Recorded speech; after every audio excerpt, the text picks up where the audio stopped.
Welcome, everybody, to another episode of Two Chaps, Many Cultures, this Friday episode 130. And today, we decided to talk about current events and embed them into our work and apply the lenses of cultural insight, cultural experience, cultural knowledge and analysis to what some would argue is the disconnect in US culture. Is there maybe more than one US culture? Let's find out.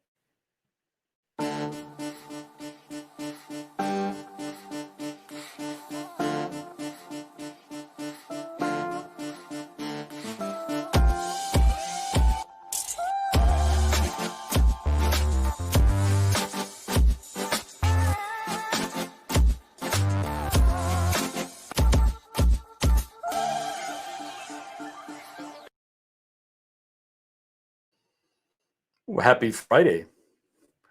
And I need to get you my copyright. There we go.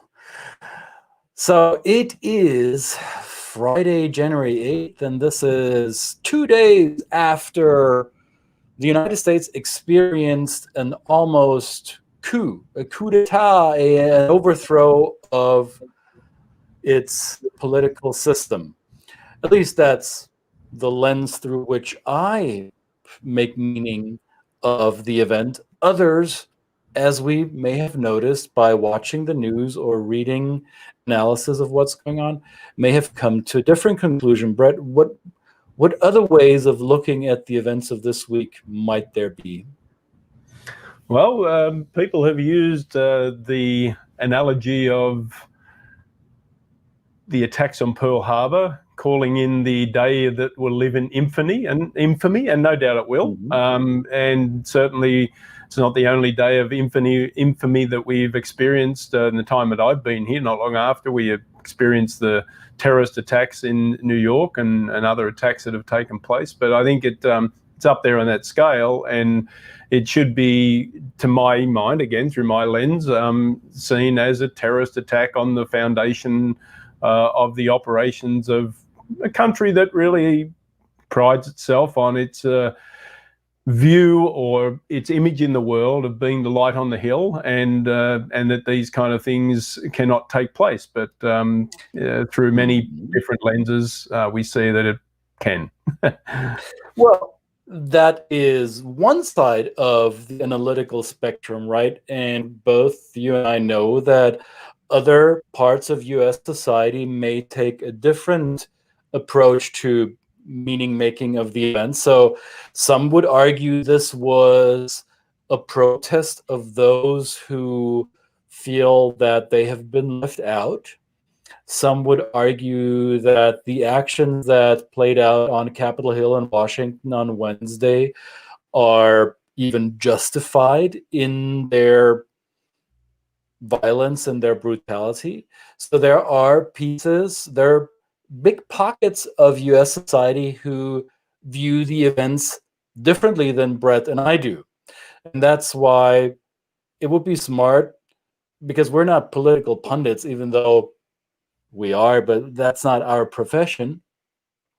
It may be smart to look at these events through the lens of culture and see that there is not such a thing as the American culture, the United States culture. What we've seen once again play out are different subcultures rising to the top and breaking through the veneer of uniformity, or the perceived veneer of uniformity, which I would argue has never been there. That's a false narrative of the United States as having a homogenous culture. The US has, ever since its inception or since its foundation, had different cultural streams, different cultural orientations. And this week, one of them broke itself to the top, to the front pages, or the front of our awareness. And sure, I will take the position this was a terrorist insurgency. This was treasonous behavior by those who stormed the Capitol and its halls. However, in order to understand the United States, I think we need to do the homework and find out how do these other cultural groups see themselves, and as an extension, the country to which they see themselves belonging. So, Brett, how does that happen? How does a country that sees itself the light on top of the hill, how does it become so fragmented and split it up into different subcultural groups that are so divergent? Yeah. Well, I love history and I love listening to things from history. And I've mentioned it before on this platform that I love listening to the old time radio broadcasts that used to take place. And some of them go back almost 80 and 90 years now. We're talking about the 1920s and 30s when these were recorded. And if you look through the lens of what those shows are representing, what these shows, they're representing kind of usually detective dramas or Wild West dramas. These are the drama side of things.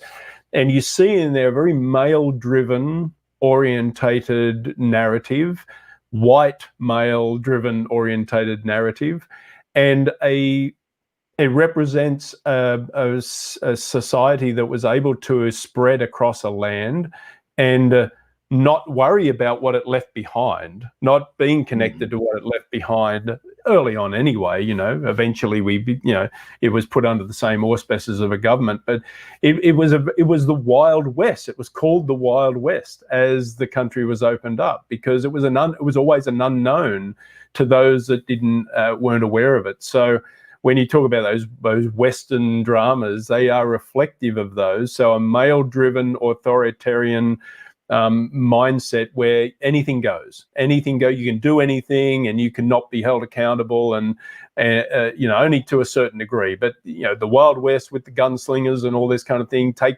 law into your own hands, those kind of things. So for me, when I watched what was going on there, even though I understand what was going on, but I don't agree with what was happening. But it was surprising then to see it actually instigated and called for by the person that holds the highest office in the land. That's, I think, the difference now, that people have been able to be sold a narrative of lies by somebody who is in a position of power and using those lies to incite criminal acts. Trying to rationalize something with whataboutism, when you talk about Black Lives Matter and that kind of thing, is basically another lie. It's another lie that people try to tell themselves to make them feel good about something that really was an attack on the foundations of this country. So again, I'm not a political pundit, as you said, and I'm certainly not an expert in this field, but when you do the work we do, I think we try to look at these through a cultural lens and say, well, really, it kind of makes sense. The individual, and of course, we get into, we're going to have time to do this, but get into the way the education system was set up historically in this country, and what that is kind of culminating in. Not saying that basis is wrong or right. It's the way that the society is here, and there's plenty of wonderful, great things that this country has done for the world through that lens. But we've got to take the good with the bad, right? That's the thing. And I think this is really interesting to see how some of these core tenets of U.S. cultural values can be used into different directions. So there is one overarching, I just put together a few of them. There's one overarching belief in U.S. culture is that one, as an individual, has control over their destiny, that we have internal control over the environment that we inhabit or occupy. So we're not victims or subjects of somebody else's control, whether that be a higher power, political or authoritarian power, or a deity, or whoever. So I am in charge of my own destiny. I am the maker of my own fate. So that could result into the foundation of a new country, as it did in 1776 and the years after. And it can result into the occupation of the almost the entire northern continent of the Americas. It can take many facets. It can take the facet of a government by the people for the people, right? An act that was in defiance of many of the political systems of its time in the 18th century, mainly in Europe. And so this personal control over destiny can have a real positive power, and it leads to societal progress and to well, abundance for the people that live within that system. It can also take the other direction of, I don't like the status quo.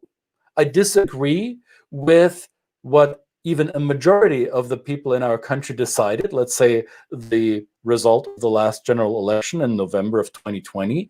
And I can disagree with this fundamentally, and I can subscribe to believe that something was taken away from me. Freedoms, as some would say, were taken away from me, and I can take control of my destiny and oppose the will of a majority in the country. And I can justify this with a US cultural value, the belief that I am in control of my destiny. People who storm parliament don't see themselves as un-American. They believe that they've done something very American, that is taking control of the situation, because they're also being self-sufficient in their action. They believe in the power of self-actualization. I'm sufficient, I can do this, and if there are others with me, because we all, the others that are with us, they also believe in the same status, that we're all equals, and we have it within our power to make the change that we think is necessary. So I'm not trying to defend anyone. I'm simply trying to figure out what could be the value system behind those who committed these treasonous acts this week. They still, I think they're still believing that they're being very American, that they're adhering to American values. Right? Yeah, and the lack of accountability that are given by the pure image of these people, or the people they represent, that look like you and I in the most part, right? White, cisgender males who are given to that messaging that they need to show strength. They've been told they need to be self-sufficient. That messaging has always been in this culture, and so to show anything less than that is seen as is threatening their sense of value, and not that there weren't women there. Unfortunately, a woman got killed right there, and other people died as well. But it just seemed to represent this power, because and that self-sufficiency is a part of it. So that it's easy then, if you're self-sufficient and you can show that you're self-sufficient and you can take this action, it's easy to other the people that maybe don't have the same resources as you, and put them down and say the reason we're doing this is because we can, and it just causes more division. Again, it's not Christian is right. We're not defending. This is not a defense of this, because it's indefensible in terms of its action. But it's but the cultural framework through which a certain regime, despotic or not, has been able to tap into that and leverage it and bring out its worst expression, just shows how strong a culture can be in terms of people believing anything, being able to be convinced of anything, even when for other people who maybe have more rational and a wider scope, like you're talking about in the yesterday in the episode of a wider set of blinkers, we might look at that and go, "That's how could possibly people believe that?" But this is the lens in which they're looking at the world. And I think there's another dimension that cultural comparisons don't always address in the way we might be able to do it today. Is, and this is a personal observation, so take it with a grain of salt. This is only the guy in the blue shirt talking.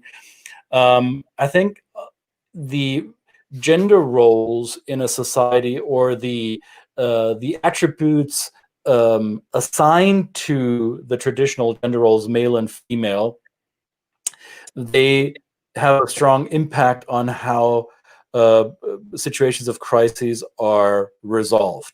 And the US, in my observation, is heavily embedded in a strong form, some would say in a toxic form of masculinity. And this may be a result of success for this model.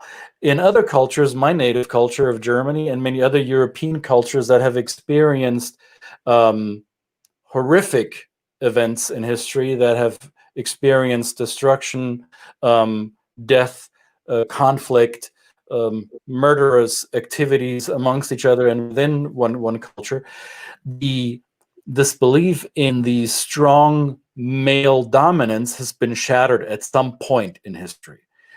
So this the power of the dominant male with his assertiveness and his going into battle mindset at some point in many other cultures has been shattered. So the belief that I can resolve the next crisis again with male forceful, violent dominance has been diminished. That had happened to the same extent in the US, in my observation. The US never lost a war, if you discount the one in Vietnam, because that didn't happen on US soil. And the dominant male culture in the US quickly moved those actors that lost the war in Vietnam into the loser corner, and they were marginalized in US society, as evidenced when the returning soldiers from Vietnam Wars were villainized or were put into a pity corner, but they were not let into the public eye the same way. So the US culture never resolved this. It keeps holding on to this belief in a strong male dominant, if need be, violent leadership ideal.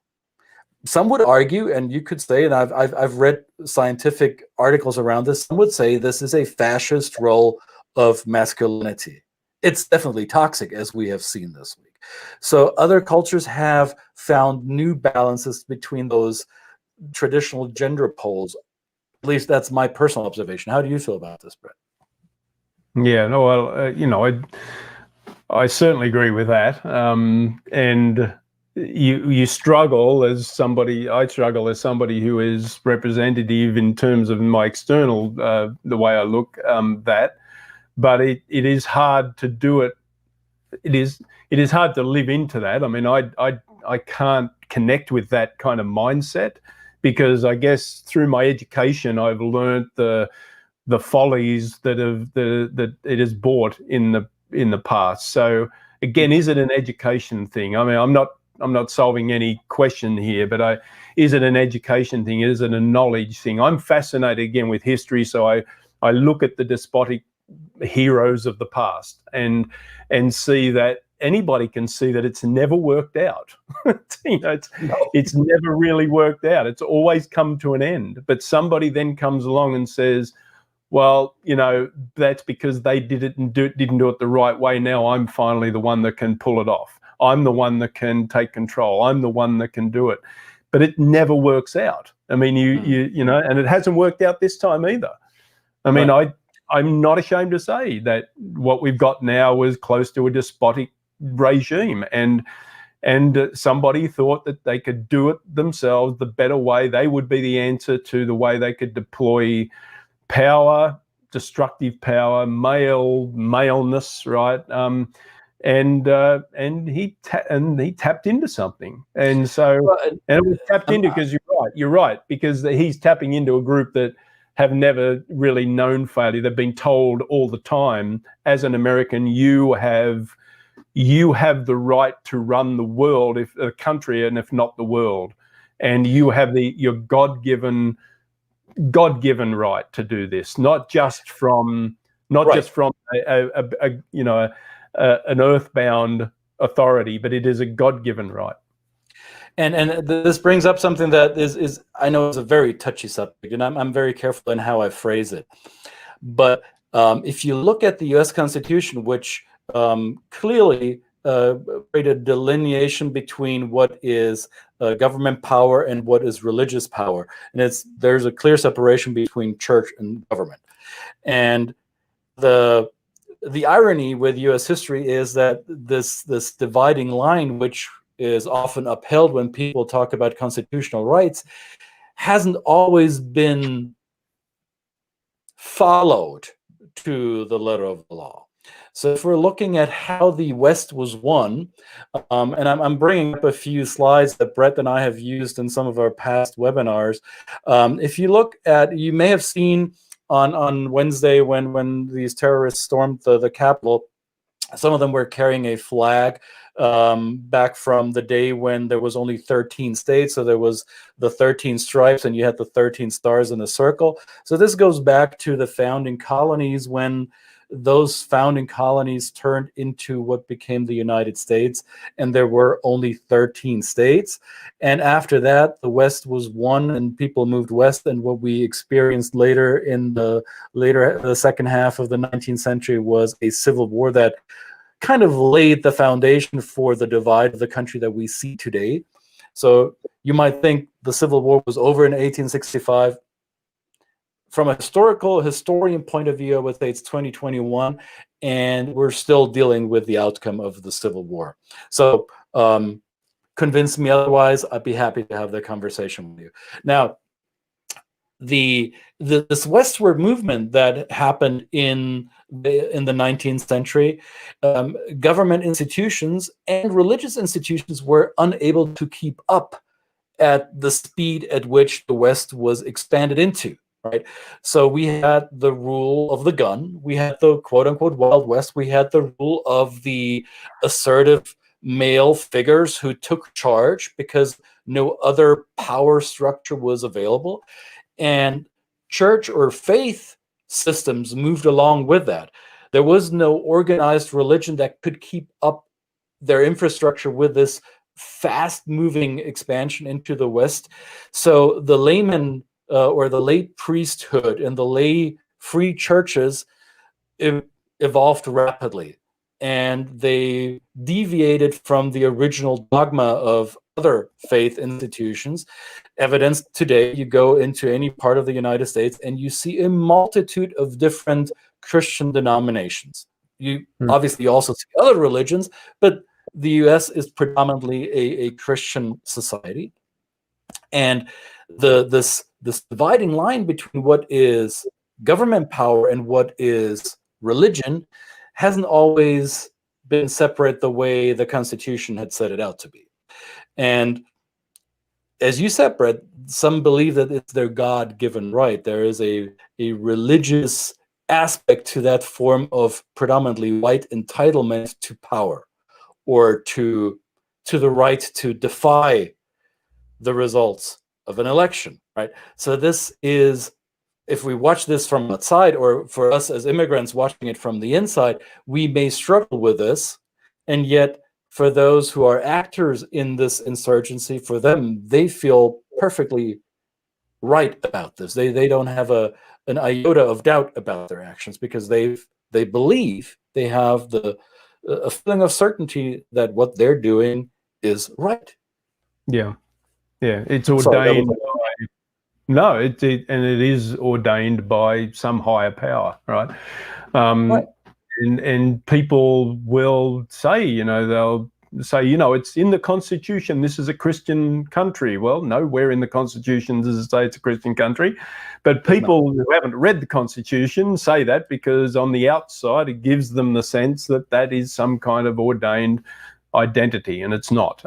They're clear. I mean, one thing the founders, I think they were really, really ahead of their time. I mean, not that it's perfect, but they were ahead of their time to understand that even though many of those gentlemen were Christians themselves, but they did put in place the system that there was supposed to be a separation of the church and the state. And I think we'd all agree that the bigger that separation is, the better. I don't know if we all agree. You and I agree, and I know plenty of people who disagree.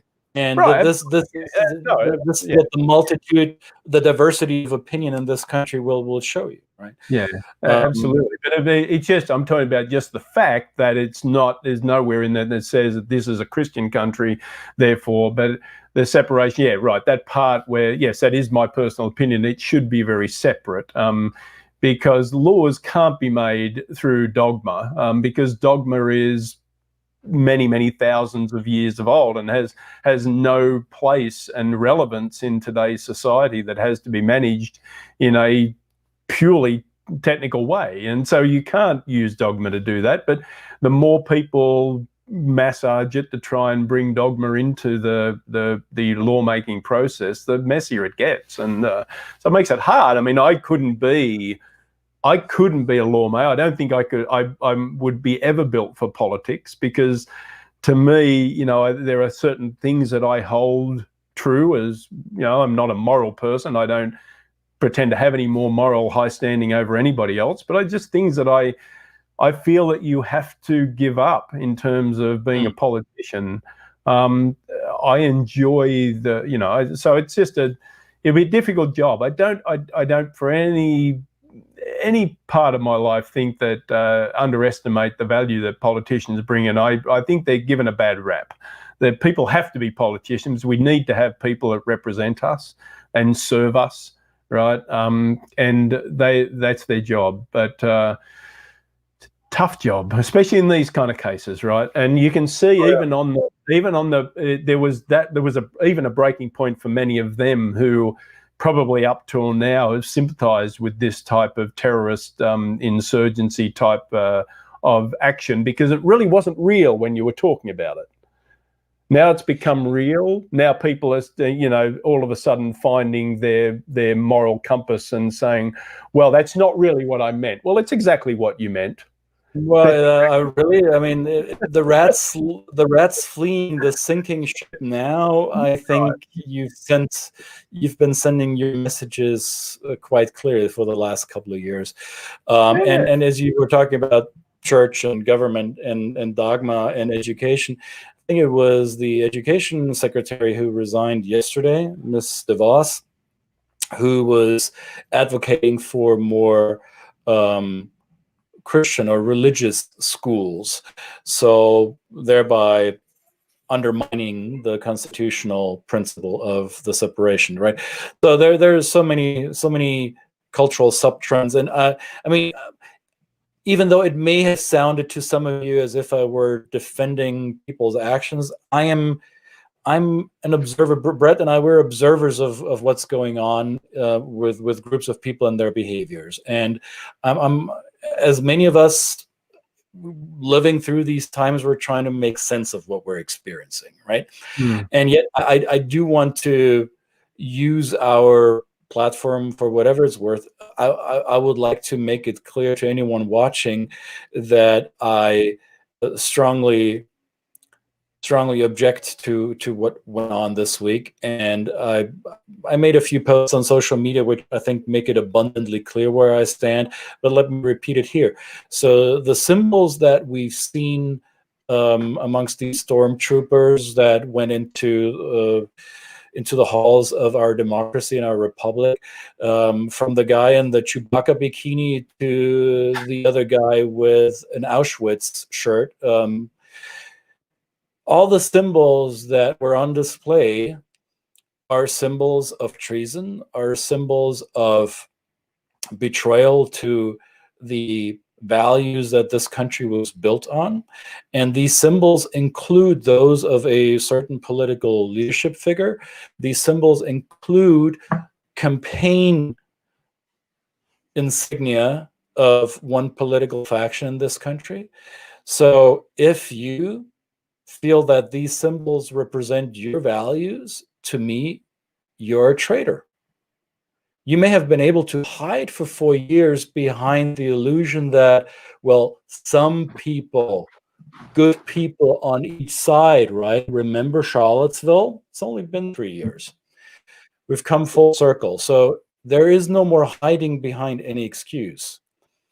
If the symbols of sedition, if the symbols of insurgency are representative of the values that you follow, then, dear watcher, dear friend, or maybe rather not friend, dear fellow person, dear fellow human being, you are a traitor to this country. Can't paint it any clearer than that. I totally agree. It's unacceptable. And again, as I started out by saying, rationalizing it by somehow equating these type of actions with the actions of, frustrated demonstrators, which I, again, I don't agree with burning buildings and attacking things like that, but there are frustrations. We had a guest on the other day, Crystal, who served this country with honor for 8 years. As I just can't find it in me what it takes for a person that a proud black woman still going out and serving her country, still believing in a country that ostensibly still hasn't had the ability to believe in somebody like her and her community. And that is the highest. That is a higher honor than anybody can do. When you still are able to put your life on the line, knowing that what you're defending is a fractured society that really is not cheering you on in the same way that they cheer their white colleagues on. So when it comes to people rationalizing and say this is just the same as the Black Lives Matter movement, no, it's not. That is centuries of oppression. That is an economic disparity that has taken place in this country over many years. So when you, again, like Christian says, display and try to rationalize that way, you are a white supremacist. Clear as that. And so I will call you that. I will do that. And other people will call you that. And wear it with pride, because that's the way you look at it. That's the way you are. So this current regime is like that. Now, I'm not saying that the other side of politics is any different. I think we need to hold their feet to the fire of the incoming administration just as much as anything, because there's going to be people in there that may not be as vocal about their white supremacy, but that still exist in there. And so we need to kind of keep making sure that we just don't rest on our laurels here and pretend that it's all going away. It's not. It's still here, and we need to take action. And that's why we do this work. I love this work. Part of why I do this work, because I'm always curious. I'm curious, again, looking through the lens of these events and trying to understand them through a cultural perspective is fascinating to me. In all things that have happened in history, whether it's been world wars or things like that, it's been an interesting exercise in observation. I noticed a change in me in the last 4 years in our work, and I will admit to that, and I'm guilty. So anyone out there trying to accuse me of being a bystander, you're right. I was guilty of that.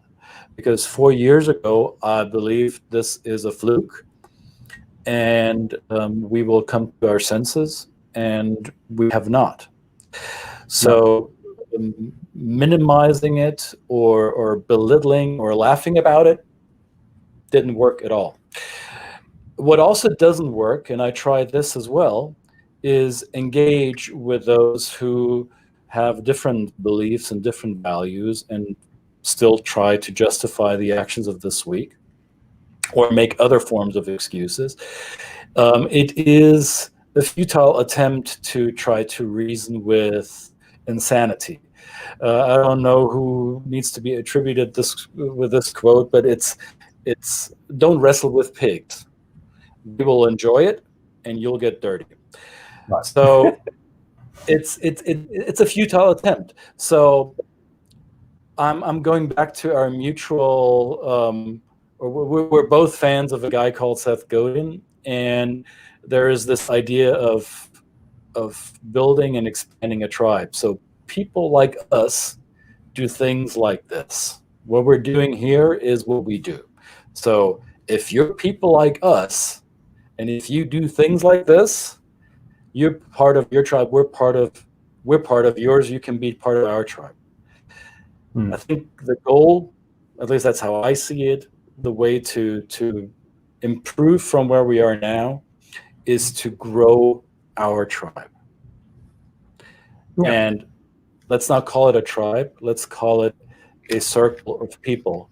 Let's call it the circle that wants to move forward and wants to adhere to the rule of the law and to uphold the values that brought us to this culture and that we fell in love with when we entered this culture.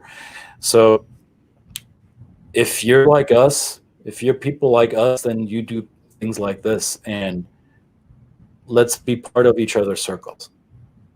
Yeah, all its colors, iteration, faiths, perspectives, all welcome, respectfully and honestly. Can't put it any better than that. Thank you very much. Thank you, my friend. And with this, let's conclude this week. And I'm gonna make a little stump speech here, just a 15-second one. The state that nobody thought would do it is now sending a black senator and a Jewish senator to Washington. Go Georgia. Half Australian Jewish senator, by the way. There we go. All of them. And no rooting for that, right? No. It's just a little thing, but it's our own insurgency has begun. It's the first part of our Australian. Actually, we've had like Australian mayors in this country and that kind of stuff. Anyway, but in all seriousness, yes, that's right. Again, I mean, I guess talking politically, there is the sense that, okay, everything's now one side, except for I guess someone might argue the Supreme Court is still conservative leading. But, there is that kind of danger, again, like I said before, resting on our laurels and anything can go right now. So on the other side, so it swings back the other side and there's no balance. Balance is important. And that's what has kind of, I think, got through this country through to this point anyway, and we'll continue to let it grow. But that's an interesting thing. But anyway, just personal thing. Let's not be complacent. Democracy only works if we all are invested in it, if we all have skin in the game. Democracy is not a spectator sport. Democracy is active participation. And if we don't actively participate in the protection of our democracy, then we have seen the precursor of things that might be still happening. This is not over. I don't believe for a second that these terrorists are done with their plans. So it is upon us to be vigilant protectors of the values that we hold dear. That's right, Kelly. We're starting from Georgia. No, all right. Enough with the campaigning here. You know where we stand. People like us do things like this. If you're part of us, we'd love to have you. With this, we'd love to call it teachers, right? When we say we're not excluding anybody, we're still willing to have these conversations. We are learners, we are curious learners and sponges of information. So, and that will never stop until I die. So that circle means that that group that we're asking for includes like Karen, who's been here, and Kelly, who have taught us so much, and we would never be able to give back and repay the lessons that we learn off these people that we stand beside and do this work with. So again, let that be the end of that, and come and join us. And this is fun. Let's keep this experiment of this country going in the right direction. Because and we'll start a new experiment next week on Monday. So all of you have a wonderful weekend. This was a rough week for many of us, and thank you for watching. Thank you for being here. This is Two Chaps, Many Cultures, where we talk about the business of culture and the culture of business, and sometimes the culture of politics. So with this, Two Chaps are out. See you again next week. Bye. Bye.